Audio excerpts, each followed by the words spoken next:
বন্ধুরা, মাংস কষা তো সবাই খেয়েছেন। আজকে আমি বানাতে চলেছি ভেটকি মাছের কষা। তো এর জন্য নুন হলুদ দিয়ে ভেটকি মাছটাকে ভালো করে মাখিয়ে নিয়েছি। আর তেলের মধ্যে আমি কড়া কড়া করে ভেজে নেব। এই যে কড়া কড়া করে ভেজে নিয়েছি। এবার অন্য একটা পাত্রে তেল গরম করে দিয়ে দিয়েছি গোটা জিরে, দিয়ে দিলাম কাঁচা লঙ্কা, পেঁয়াজ কুচি, টমেটো।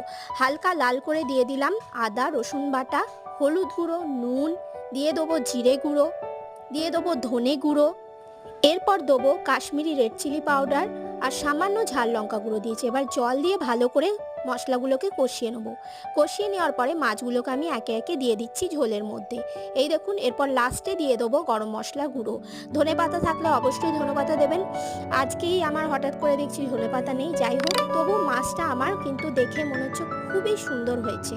আর দেখেও যতটা ভালো লাগছে, খেতেও কিন্তু অতটাই টেস্টি হয়েছে। তো আজকের এই রেসিপি কেমন লাগলো অবশ্যই